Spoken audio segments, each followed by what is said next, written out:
Ya vimos un poco la primera parte del Momento cierre la triste. semana pasada con nuestro invitado especial, Francisco Eterovich, que nos acompañó. Y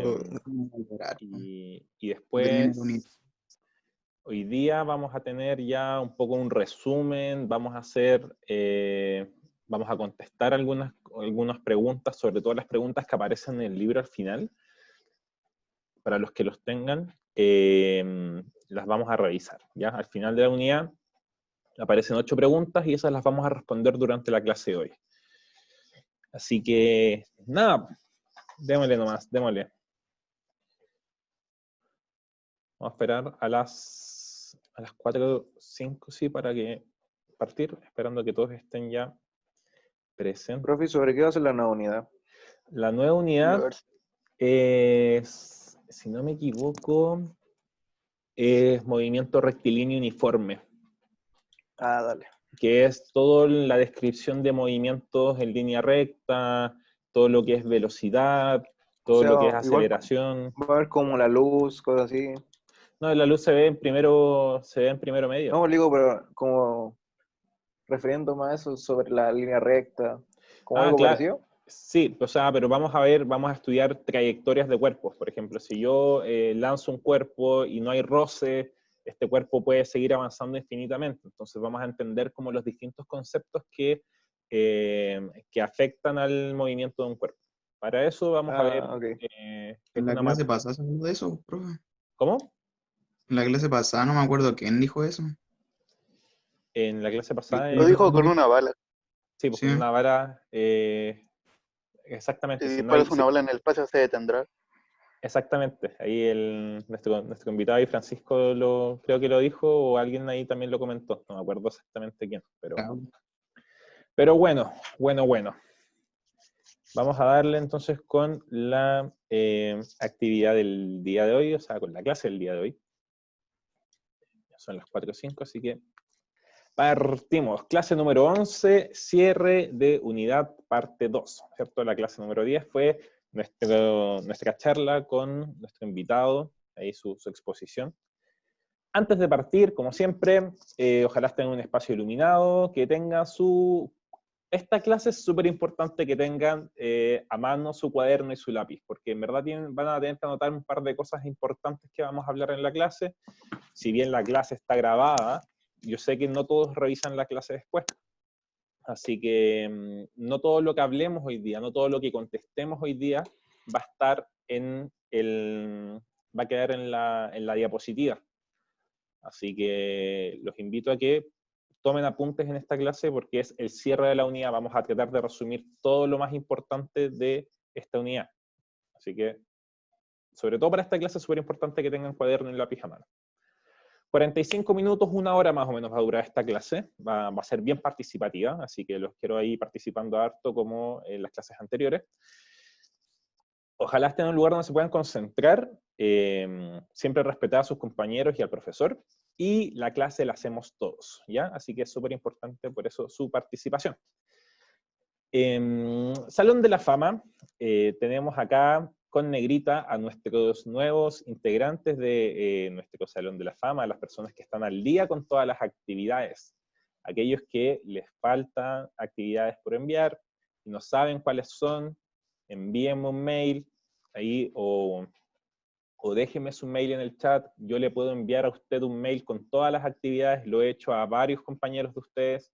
Les he enviado el mail con todo, la seguidilla, con todos los links de las actividades, con todos los links de la clase, para que se puedan poner al día, ¿ya? Así Entonces, que profe, los invito a que se pongan al día. Saben que si tienen dudas me pueden contactar. A veces me puedo demorar en contestar porque estoy con mucho trabajo, pero en fin, siempre intento contestar la gran mayoría de los mensajes que me llegan. Y si no le contesto, me vuelve a hablar nomás. La cosa es que su mensaje vuelva a aparecer de los primeros. Así que, nada. Acá a los de segundo medio A y segundo medio B, no hay nadie que les falte 2 actividades, a todos el resto les faltan, a todos los que no aparecen del segundo medio A, segundo medio B, les faltan 3 o 4 actividades. Y hay varios que no me han mandado nada. del segundo medio C también. Hay varios que no me han mandado cosas, entonces les Profe. invito a que me manden las cosas. Dígame, Profe, dígame. una pregunta. ¿Y usted notó los que le mandaron por correo las actividades? Por correo sí, los tengo anotados, pero no los tengo anotados acá. Estos son los primeros que saco, los saco del formulario, porque eso es el principal método en que me envíen las respuestas. Entonces, si me lo envía por mail, me demoro más en pasarlo a esta parte, ¿ya? Entonces, sé que lo tengo por mail, sé que lo tengo corregido, pero no lo tengo actualizado en la planilla. Entonces, por eso, ahí los que me manden por mail, generalmente me voy a demorar un poquito más en ponerlo acá, porque es la pega en que tengo que abrir el mail, abrir la planilla, tener que contestarlo. En cambio, si me lo envían por Google Form, por los formularios que yo hago, todas las respuestas me llegan a un solo lugar. Entonces yo en ese lugar voy corrigiendo y al tiro voy añadiendo. Entonces por eso es más fácil para mí, para poderles corregir, que me envíen formularios y que no me envíen mails o no me envíen tareas por Facebook, ¿ya? Por eso yo siempre les digo que por favor me las envíen por acá. Si me la envían por mail o me la envían por Facebook, igual la voy a corregir. Igual van a salir que está hecha, pero me voy a demorar un poquito más, ¿ya? Así que si me ha enviado sus cosas por mail o por Facebook, no se preocupe que se las voy a corregir, pero me voy a demorar un poquito más. Por eso los invito a que me envíen las cosas por los formularios. Así que eso, ¿ya? Así que aquellos, repito la invitación, aquellos que quieren que les mande todas las actividades que hemos hecho hasta el día de hoy, que son 7 obligatorias más una optativa, que viene a complementar o a reemplazar cualquier actividad que ustedes no hayan hecho, ustedes me avisan, me dejan su mail en el chat y yo se lo envío hoy día en la noche, ¿ya? Así que vamos con el cierre de unidad parte 2. El objetivo de la clase es sintetizar los contenidos más importantes de la unidad y el propósito de la clase es comprenderlos, ¿ya? Entonces tenemos como objetivo resumir lo más que podamos, sea por ejercicios, sea planteándonos finalmente la materia que hemos visto, y el propósito es que ustedes lo puedan aprender, lo puedan comprender, y este conocimiento sea suyo de por vida. Sobre todo porque en tercero medio van a volver a ver una unidad muy similar a esta, así que sería súper bueno que les quede en su cabeza ahí para siempre. Temario de la clase, síntesis, básicamente. Solo trabajo de síntesis.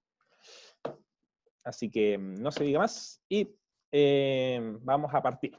Y en nuestro Haz Ahora, quiero que 2 o 3 personas me comenten qué les pareció la clase de nuestro invitado Francisco Terovich la semana pasada. Micrófono abierto. Me Para gustó quien harto, quiera. profe. Fue interesante. Muy Piola. buena, profe. No esperaba tener a alguien así de importante en una clase online en Zoom. Sí, estuvo buena. Francisco ha Todo súper bien trabajado, organizado. nos resumió mucho la materia también. O sea, durante su presentación ha hablado de muchas de las cosas que nosotros vimos durante las distintas clases. Sobre los primeros modelos, sobre la expansión un poco del Big Bang, cómo ha sido la evolución, todo lo que es el universo como lo conocemos hoy en día, las distintas visiones. Entonces, estuvo bien bueno. Información bien explicada, dicen por ahí, ¿cierto? Ahí, Francisco, Bueno, profe, dígame, Esteban. yo no pude ir a esa clase porque tenía que ir al médico. No se preocupe, la clase quedó grabada, así que ahí lo invito a que la pueda ver. Quedó grabada ahí la subió el colegio, si no me equivoco, hace poco, así que ahí la puede revisar en YouTube. Bueno, verdad. Ya, profe.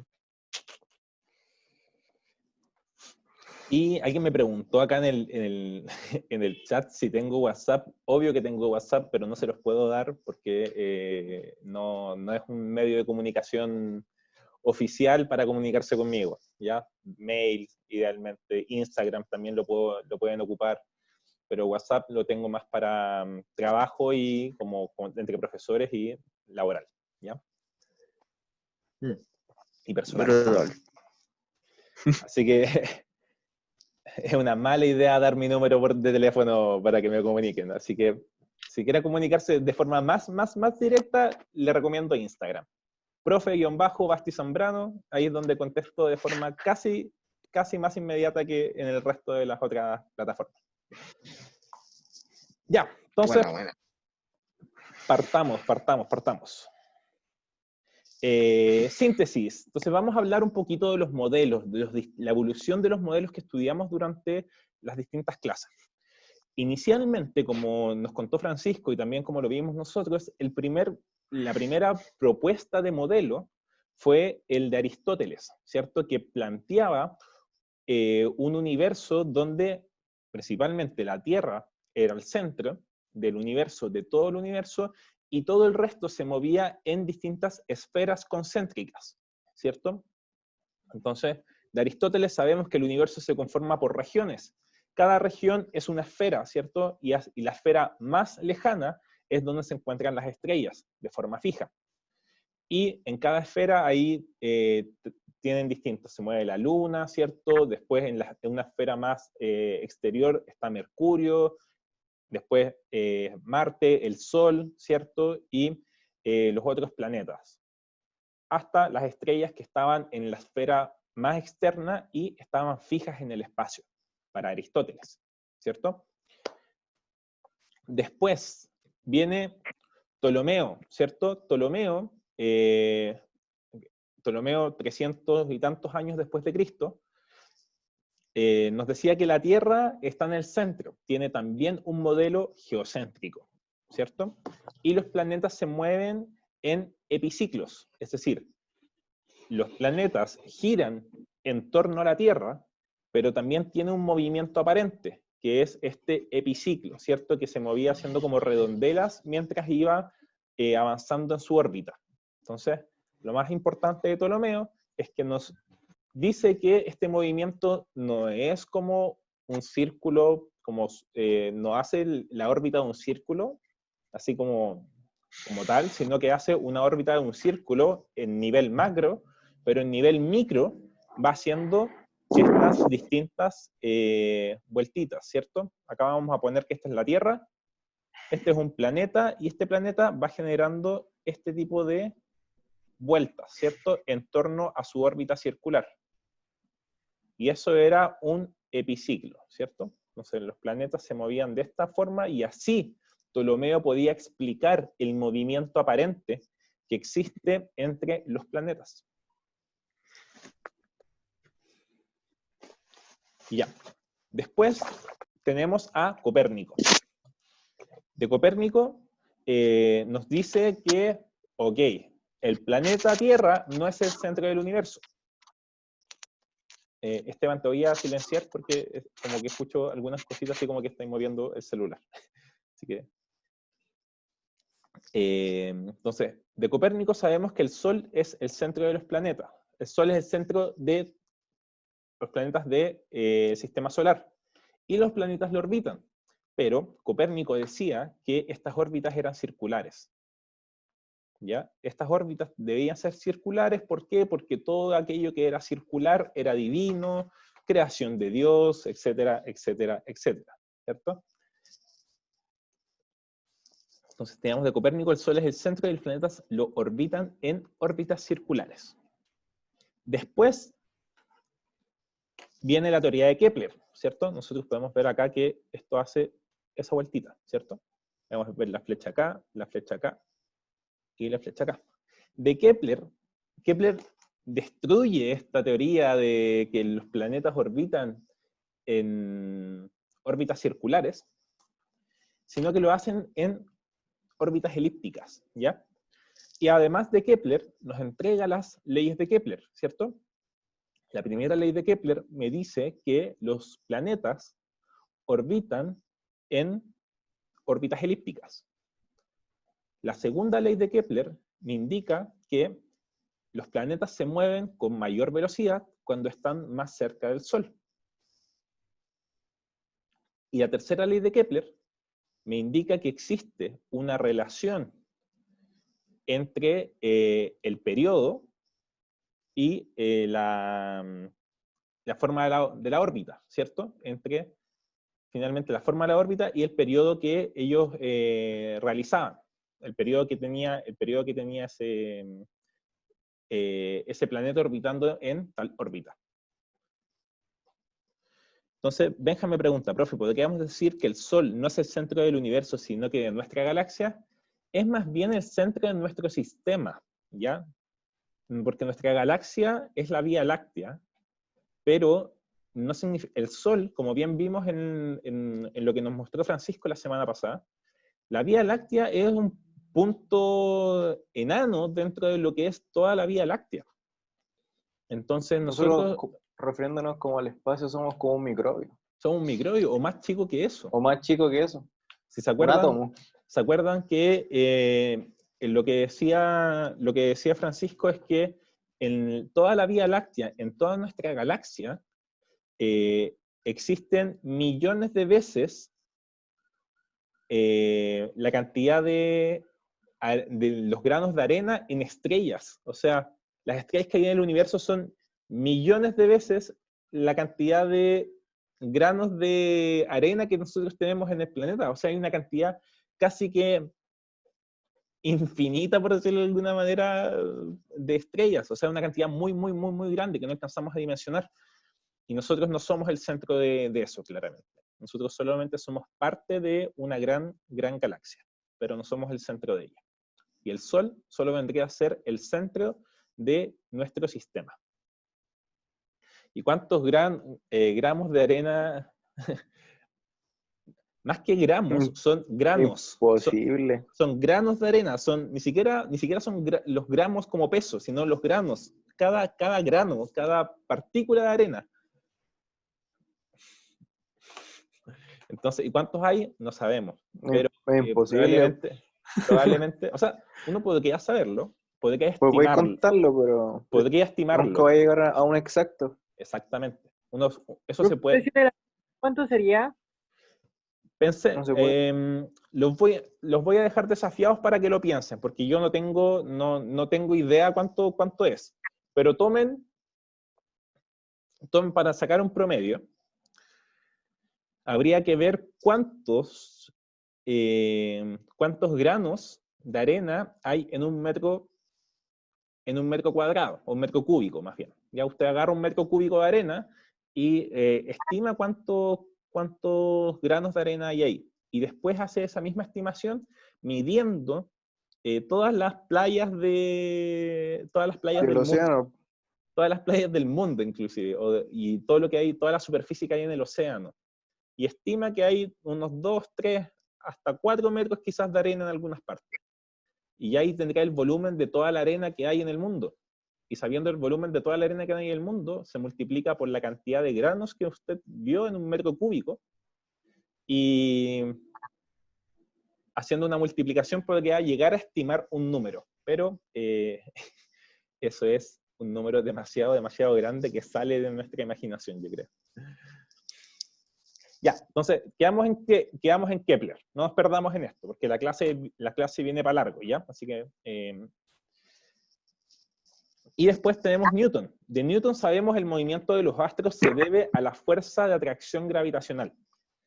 Newton nos explicó que finalmente la Luna orbita la Tierra con forma casi circular, dada la fuerza de atracción que existe de la Tierra hacia la Luna.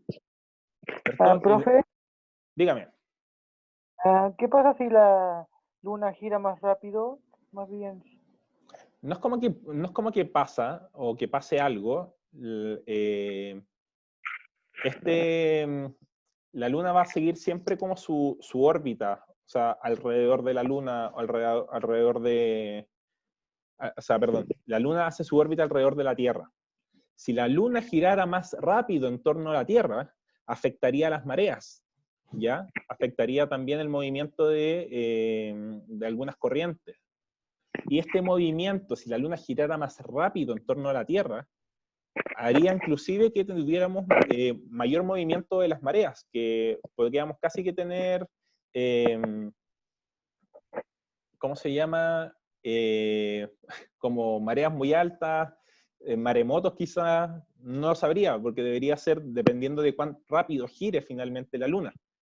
Iván nos pregunta si son días más cortos y más rápidos. La verdad es que no, porque eso depende de la rotación que tiene la Tierra, no la rotación que haga la Luna. Pero si la Luna girara más rápido en torno a la Tierra, nosotros veríamos la Luna quizás 2 veces en la noche. ¿Ya? Podríamos ver ahí que la Luna pasa, que nos da vueltas 2 veces durante una noche. Si es que la Luna orbitara más rápido alrededor de la Tierra. Pero que sean días más largos o días más cortos depende de la velocidad con la que rota la Tierra. Ya, entonces, de Newton sabemos que los satélites naturales y los satélites artificiales pueden tener una órbita alrededor de la Tierra gracias a la atracción gravitacional que existe entre estos objetos o estos satélites naturales y la Tierra. Y finalmente, ya nos vamos acercando a las últimas teorías del nacimiento y la formación del universo, y es la teoría del Big Bang, ¿ya? Que el universo es dinámico y nació de la explosión de una singularidad, ¿cierto? Había una singularidad existiendo en alguna parte, explotó y toda esa singularidad contenía toda la energía y toda la materia que se ha formado hasta el día de hoy a partir de una gran explosión. Entonces, profe, si la Luna fuera mucho más rápido, ¿qué sucedería con la marea? Habrían cambios de marea, o sea, esta marea como más estable se perdería, porque imagínense que está girando con más fuerza, la Luna igual afecta a la marea, entonces la atrae. Entonces, si girara más rápido, podría ser como que este movimiento de la marea, y eso podría implicar que hubieran más olas quizás, que tuviéramos fenómenos naturales, así como tsunamis más seguidos, o ese tipo de cosas. Ya, y la última pregunta que voy a responder de esta parte, me la pregunta Catalina. Profe, si la Luna se acerca a la Tierra, ¿se estrellaría con la Tierra? La verdad es que, como sabemos, la Luna siempre se está acercando y se está alejando a la Tierra. Pero la Luna tiene su órbita alrededor de la Tierra. Es decir, por la distancia que tiene y con la velocidad que se mueve la Luna, siempre, como bien dijo el profesor Francisco, nuestro invitado Francisco de la semana pasada, la Luna está como constantemente como cayendo, por decirlo de alguna manera, siendo atraída como por la Tierra, pero nunca va a chocar con ella, porque finalmente la velocidad con la que se mueve la Luna y la atracción que hace la Tierra hacia la Luna no es la suficiente para atraerla y que se desvíe de su órbita. ¿Ya? Para romper la órbita que tiene la Luna con la Tierra, la masa de la Tierra debería aumentar muy rápido y de forma casi que muchas veces más, para así recién la Luna poder romper su órbita y empezar a acercarse a la Tierra. Es decir, para que la Luna se saliera de su órbita, debería chocar un meteorito casi que del porte muy, muy grande que hiciera que la Luna se saliera de su órbita y eventualmente cayera en la Tierra, pero eso tiene que ser un choque con mucha fuerza, o la Tierra crecer en su tamaño, cosa que es imposible, que creciera en su tamaño así espontáneamente unas 2 o 3 veces, y ahí recién romper la órbita que tiene la Luna, y la Luna se va a empezar a acercar a la Tierra, porque la Tierra, al tener más masa, va a atraer con más fuerza a la Luna. Ese sería un caso para que la Luna chocara con la Tierra. Profe, Dígame. ¿qué pasa si es que el Sol se convierte en un agujero negro? Fue eso una conversación demasiado larga y no lo podríamos tener en otra ocasión, ¿ya? Pero para seguir avanzando con la clase, prefiero contestar esas cosas después. Si quiere me la puede preguntar por interno y todo eso más adelante, y nos quedamos conversando de esa materia. Ya saben cómo contactarme, pero si no, vamos a estar perdiendo mucho el tiempo dando vueltas en lo mismo y quiero seguir avanzando con la clase para cerrar la materia. ¿Ya? Así que esas preguntas guárdenlas, anótenlas y después me las preguntan por interno, por mail, por Instagram, por Facebook. Yo feliz de responderlas y conversar de eso. ¿Ya? Pero para que no se nos alargue tanto la clase, vamos a responder un poco las preguntas que les traje a ustedes y ojalá no nos pasemos tanto de 1 hora porque no quiero que la clase sea tan larga, ¿ya? Entonces, vamos con esto. Pregunta número 1. Un satélite es puesto en órbita tal como se representa en la imagen. Entonces, la pregunta es, ¿cómo está presente la ley de gravitación de Newton en este fenómeno? Entonces, abro el espacio a que me digan ustedes cómo se respondería esta pregunta, ¿ya? ¿Cómo está presente la ley de gravitación de Newton en este fenómeno para que los satélites puedan orbitar?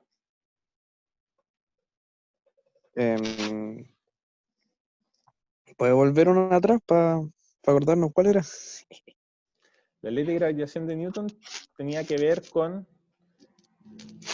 Perdón, estaba acá.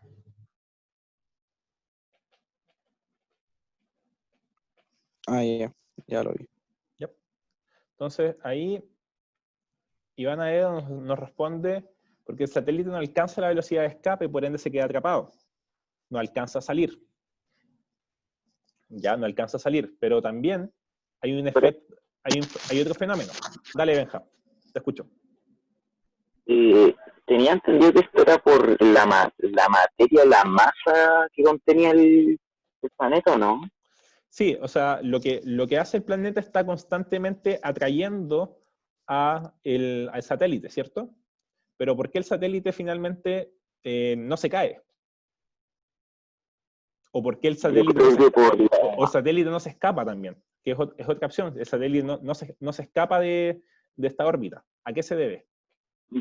Yo creo que debe ser por la gravedad que hay en ese espacio y aparte la atracción que genera la Tierra, ¿o no?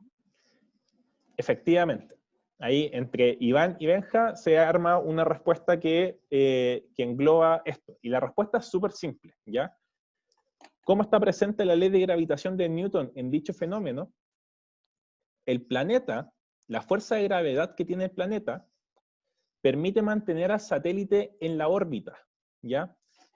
El satélite, cuando logra salir del planeta, alcanza a estar en una órbita, ¿ya? Sale con cierta velocidad y se queda atrapado en esa órbita. ¿Por qué no se escapa de la órbita? ¿O por qué no cae directamente? Es porque esto ya lleva una velocidad, el satélite ya lleva una velocidad, ¿cierto?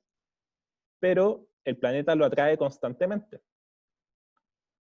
Pero ¿cómo se responde esto? ¿Cómo está presente la ley de gravitación? Es tan simple como decir que el planeta está atrayendo constantemente al satélite, pero el satélite ya lleva una velocidad suficiente para que esta fuerza de gravedad solamente lo haga girar y no lo haga ni escaparse ni caer.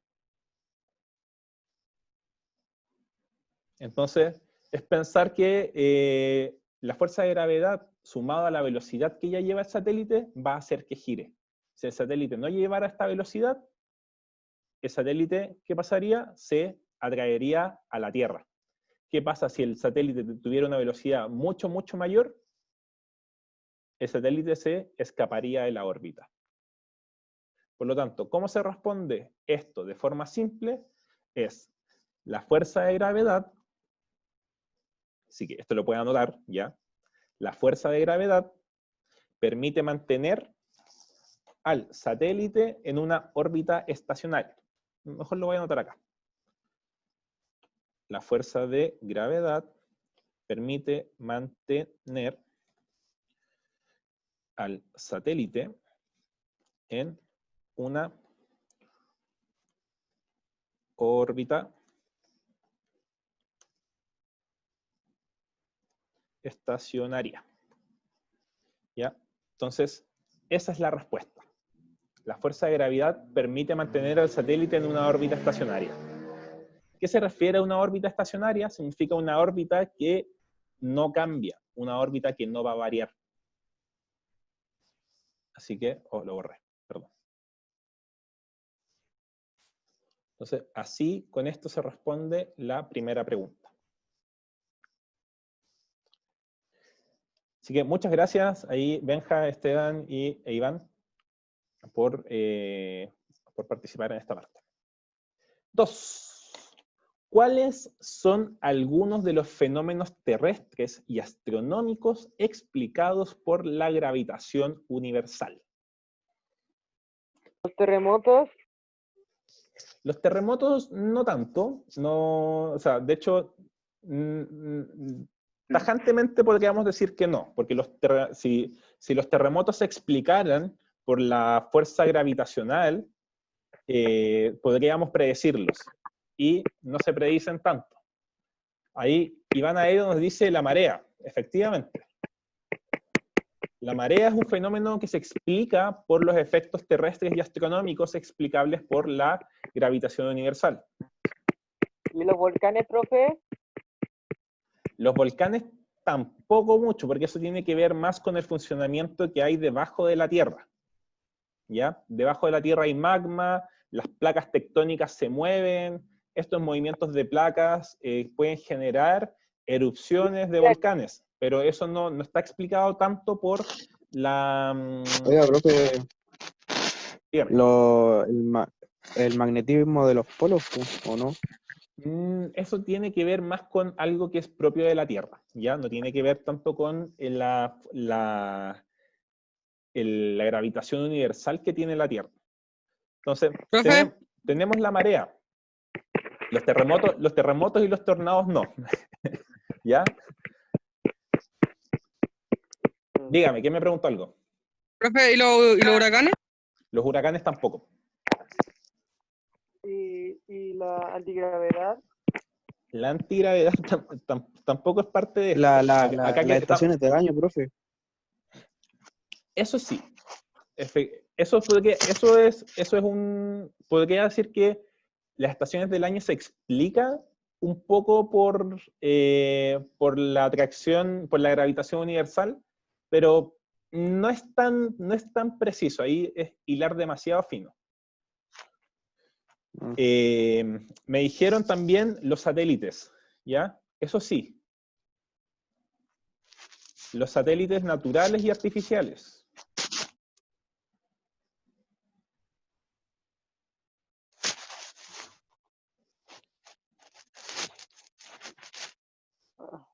no. Y estos son los dos principales que ustedes tienen que saber al menos, ¿ya? Que por lo menos de los fenómenos terrestres que ocurren, el principal es la marea, ¿ya? Y de los fenómenos astronómicos, el principal es los satélites y también las órbitas, ¿ya? Las órbitas que tienen los planetas, ¿cierto? Que se explica a través del fenómeno de atracción que tiene el Sol hacia los planetas que están dentro del sistema solar.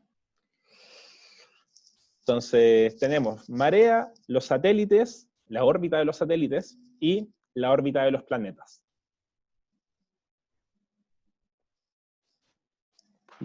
Brutal, profe. Brutal.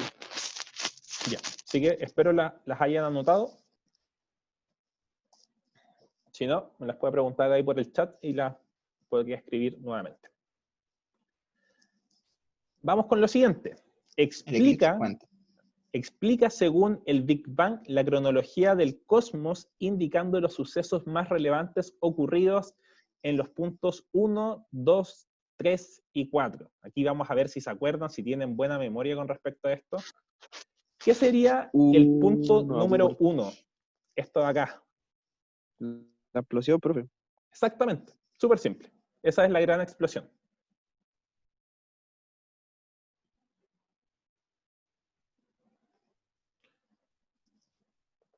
o también visto, así como lo dice Iván, que justo después de 1 podríamos tener la inflación cósmica. Pero en 1 mismo está apuntando a la explosión, ¿ya? Pero Iván ahí también tiene un punto, porque justo después de eso empieza la inflación cósmica. Recordemos que estos eventos ocurren muy rápidamente, ocurrieron en una fracción de segundo muy pequeña. Entonces, en 2, ¿qué tenemos acá?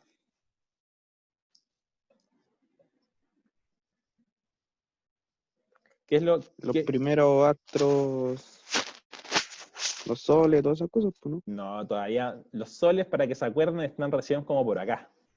O por acá. Iván Aedo ahí nos dice que son las primeras partículas, y más que las primeras partículas, son los primeros átomos, ¿cierto? Las partículas ya son cuando se juntan más átomos, pero en teoría es los primeros átomos. Entonces, en el punto 2, en esta parte de acá, cuando ya se enfría un poco este gran calor que es debido a la explosión, se forman los primeros átomos, y exactamente la formación de hidrógeno. Primeros átomos. En especial, el hidrógeno. ¿Quién, que no sea Iván, porque creo que sabe la respuesta, se acuerda por qué el primer átomo que se forma es el hidrógeno? Luego se formó el helio, ¿verdad? Sí, pero ¿por qué es el hidrógeno el primero? El más simple. Detalla la respuesta, Vicente.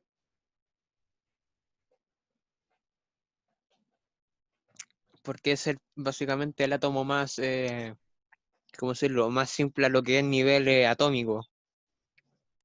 Exactamente. Porque Esa es creo la que tiene el núcleo y uno o dos electrones. Exactamente. Esas dos son las respuestas. Primero, el hidrógeno es el compuesto atómico, o el átomo, más bien dicho, el elemento más simple. Solamente tiene un electrón y un protón. Perdón, se forma sí, tiene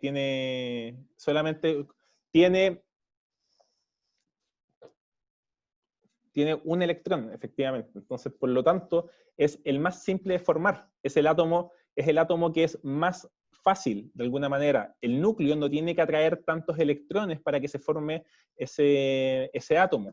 Por lo tanto, al ser el átomo más simple, si nosotros lo ponemos en un modelo antiguo, sería el átomo que es más simple de formar, el que necesita menos energía para formarse. Por lo tanto, el primero que se formaría serían los hidrógenos. Por eso, en el universo, el hidrógeno es el elemento, es el elemento que tiene mayor existencia, mayor presencia en todo el universo, porque es el más fácil de formarse. Así que, efectivamente, en la segunda parte estamos hablando de la formación de los primeros átomos y principalmente el elemento hidrógeno. 3. Acá alguien me contestó por interno y tiene la respuesta correcta, pero quiero que, para que esa persona sepa que tiene la 3 y la 4 correcta, pero les quiero preguntar a ustedes, ¿qué pasa en el 3? La materia, pues, profe. La materia todavía se está formando, pero ya Se tenemos... empiezan a formar otros elementos. Empiezan a hacer las galaxias. Polvo cósmico, atracción de la materia, pero vamos pensando un poquito más grande. Acá pueden ver qué es lo que le llama la atención de esta parte. Perdón lo poco HD que tiene esto. ¿Pueden ser las primeras estrellas, profe, o no? Efectivamente, son las primeras estrellas. Entonces, en el punto 3 acá tenemos la formación de las primeras estrellas. ¿Ya? Entonces acá, primeras estrellas. Y después, en el punto 4, ya que tenemos... Las galaxias. Las galaxias, efectivamente. Sistemas solares. las galaxias, los sistemas dentro de cada galaxia y todo eso. Entonces, en resumen, el punto 1 es el Big Bang como tal, la gran explosión, ¿cierto? En el punto 2 tenemos la formación de los primeros átomos, ¿cierto? Sobre todo, o lo principal, es el hidrógeno, que es el átomo que necesita menos energía para poder formarse. Después tenemos las primeras estrellas, y después tenemos las galaxias en el punto 4. Así que, súper, súper bien. ¿Qué hora es? 40. Bien ahí, profe. Bien ahí todos. Vamos por lo siguiente, esta está facilita. ¿Cuál de los siguientes planetas tendrá un mayor periodo orbital? El Sol, el Sol, Tal el Sol. vez El planeta B. Marte. No se sabe qué planetas son, no se saben qué planetas son. Y eso perfectamente podría ser otro Sol que no conocemos, otra estrella que nosotros no conocemos. Así que no es el Sol como tal, como nosotros lo conocemos. Entonces acá me dijeron cuál, el planeta B. El planeta B. ¿Por qué, Vicente? Ya que este se separa mucho más del Sol, lo cual significaría más tiempo. Efectivamente. tiene la excentricidad más grande. Ahí son las dos cosas importantes. Una es que al tener una mayor excentricidad, exige que la órbita sea mayor, ¿ya? Es decir, para poder tener esta excentricidad necesita que esté más alejado del Sol.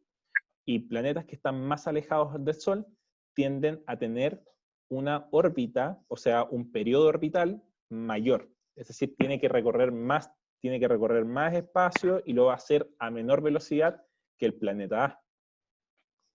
Y los planetas más que podrían habitar, me pregunto si la humanidad podría llegar más de las grandes así si es que la Tierra es devorada por la enana blanca así, los humanos hubiéramos huido del planeta, ¿no? Ahí, bueno, es una pregunta compleja, pero... Demasiado lag.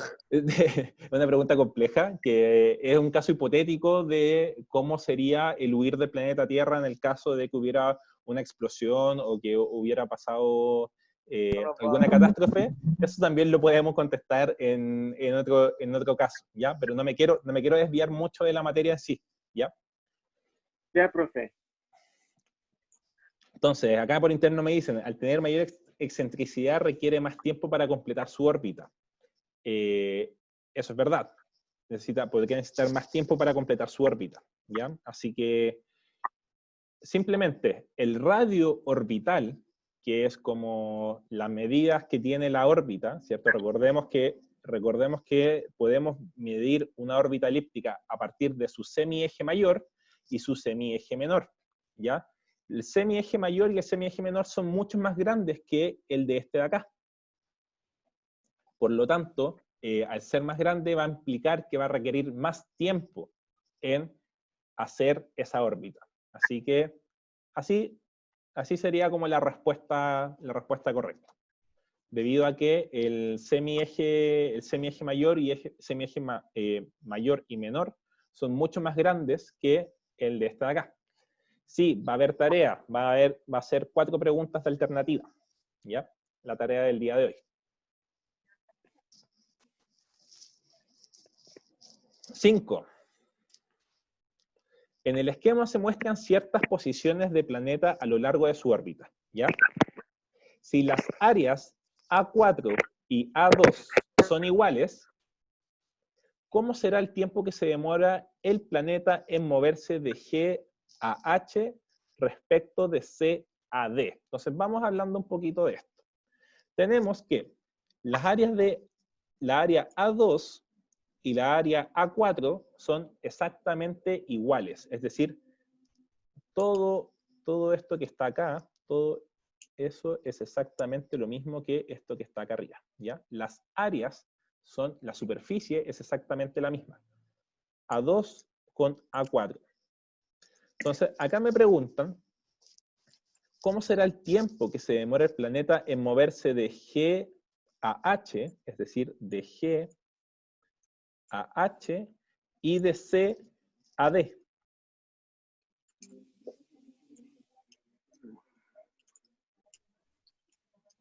Va a ser el mismo tiempo, ya que usted dijo que eran iguales. Acá tenemos la pregunta puede ser de dos formas, o sea, la respuesta puede ser de dos formas. ¿Es el mismo tiempo o es distinto tiempo? Fíjate la dirección en la que está yendo el planeta en cada uno. Acá hay una cosa súper importante que lo explica Kepler. Oiga, profe, eso es como que en G a A va acelerándose y en C a D se va decelerando. Exactamente.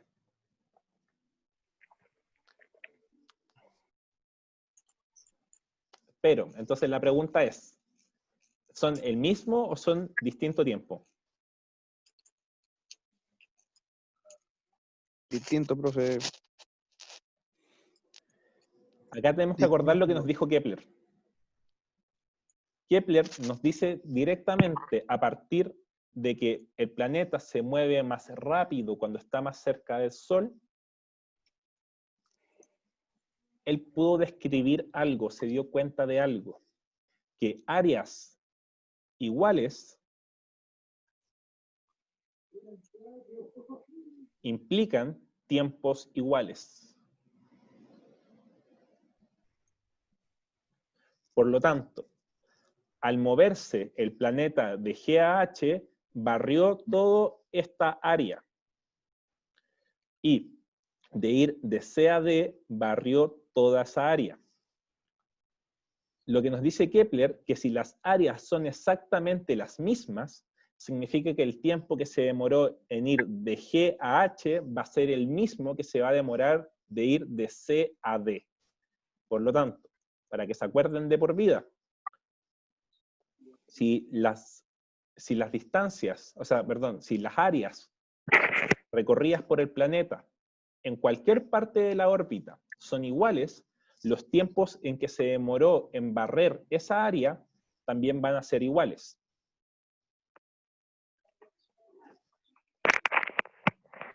Y ahí Iván nos dice, el radio vector que une al Sol con el planeta barre áreas iguales en tiempos iguales. Esa es la respuesta precisa, ¿ya? Así que, si pueden copiarla en sus cuadernos, anoten lo que escribió. ¿Cómo? También sirve sacarle pantallazo. También sirve sacarle pantallazo, ¿ya? Pero lo que escribió su compañero Iván Aedo en el chat es la respuesta precisa. El radio vector que une al Sol con un planeta barre áreas iguales en tiempos iguales, ¿ya? Así que esa es la respuesta que debe estar en sus cuadernos también, porque eso lo hablamos en la clase 7, si no me equivoco, clase 7 o clase 8. Y esta es la mejor manera de describirlo, es también viendo lo siguiente. Si se demora lo mismo, o sea, si la área 3 es lo mismo que la área 1, significa que se va a demorar lo mismo de ir de E a F que de A a B. ¿Ya? Y esto porque se explica, y acá viene la explicación principal, si estas áreas fueran iguales, A1 con A3 fueran iguales, podemos ver que la distancia que recorre de A a B es mayor que la que recorre de E a F. Pero las áreas que se forman son iguales. Eso se explica también porque el planeta se mueve más rápido cuando está cerca del Sol. Entonces tiene sentido que al mismo tiempo en este hubiera recorrido mayor distancia que en este de acá.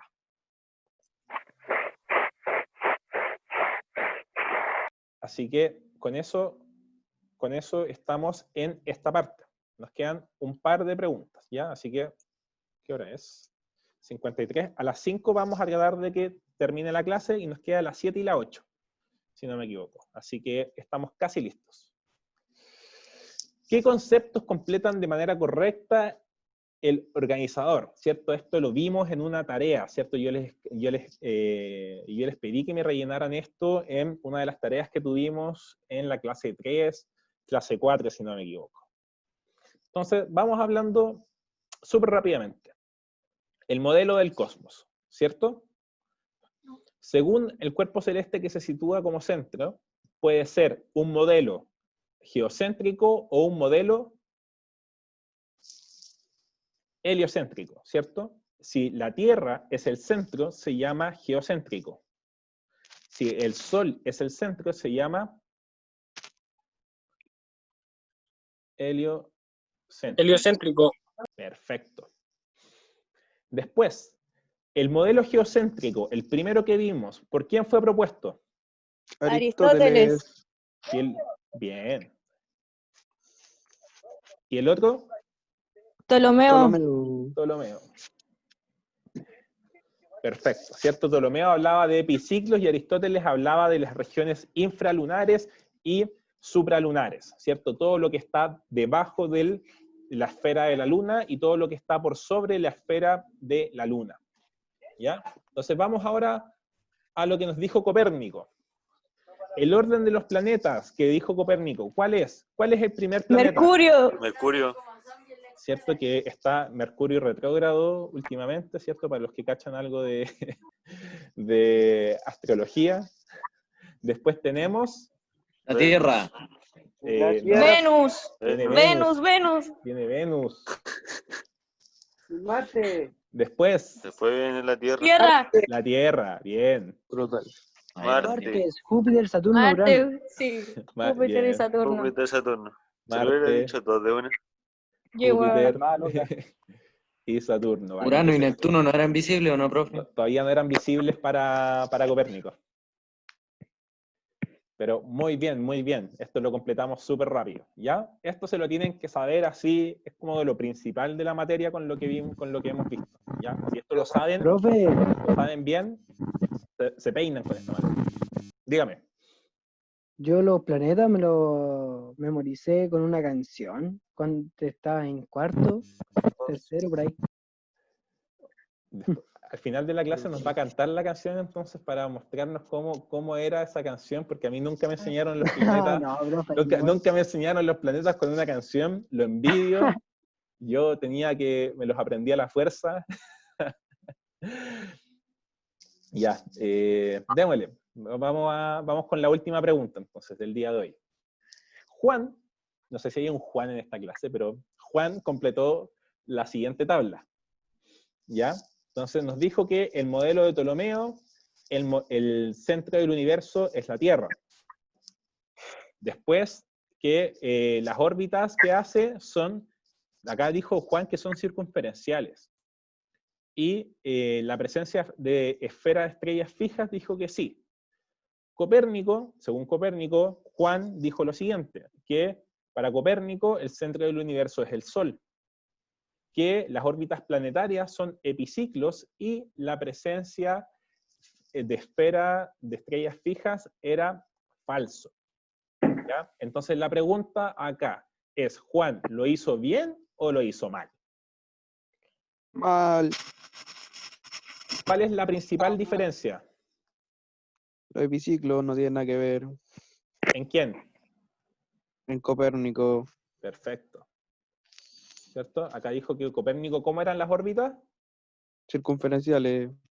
¿Y para Ptolomeo? ¿Está bien o está mal Ptolomeo esto? decía que era de epiciclo. Sí, decía que tenía, principalmente eran circunferenciales, pero dentro de la órbita circunferencial los planetas describían epiciclos. Entonces, esto es lo que había que corregir para que esta tablita estuviera correcta, ¿ya? Y con eso terminamos el resumen de la materia. Con esto terminamos ya el resumen de todo lo que hemos visto durante estas clases. Y acá yo les dejo 4 preguntas de alternativa, ¿cierto? Esta es la primera. ¿Cuál de los siguientes instrumentos astronómicos sirvió para confirmar el modelo heliocéntrico? Tenemos después la segunda, el estudio de qué cualidad de las galaxias permitió establecer el hecho de que se alejan entre nosotros. Si se acuerdan lo que hablamos en esa clase, van a poder responder esa pregunta. Después, ¿de qué manera se puede utilizar el campo gravitatorio de un planeta con respecto a la sonda exploratoria? ¿Ya? La sonda exploratoria esto es un poquito de lo que nos habló Francisco en la clase anterior. Y finalmente, con respecto a las leyes de Kepler, ¿es correcto afirmar que los planetas hacen tal o tal cosa? ¿Ya? Así que les digo que no comenten, no digan las respuestas ahora, si no sus compañeros también las van a saber. Pero esto va a estar en el formulario que les voy a subir, ¿ya?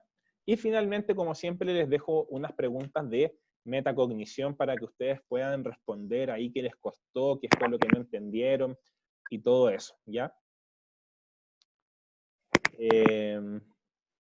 Si las tienen malas, no importa. Si las tienen malas, lo único que pueden tener es que no tengan el logrado completamente. Si tienen, por ejemplo, solamente una buena, se les va a contar medianamente logrado. Si tienen 2 buenas o de ahí para arriba, se le cuenta el logrado, ¿ya? Así que no se preocupen. Solamente si tienen una buena o no tienen ninguna buena, igual manda la actividad, igual se cuenta como enviada, que es lo más importante, ya que ustedes puedan responder las actividades, no importa si se equivocan, porque vamos a responder las preguntas la clase siguiente, ¿ya? Así que no se preocupen. Profe, le tengo una pregunta. Pregúnteme. La siguiente unidad tiene que ver mucho con las matemáticas, ¿o no? Tiene que ver con muchas fórmulas.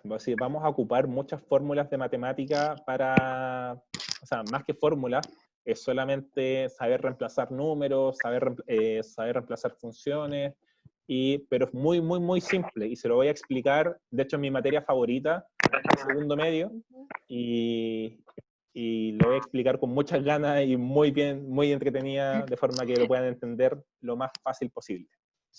Ya, profe, gracias. Así que eso, recuerden, ahí me mandaron la canción por interno, se agradece.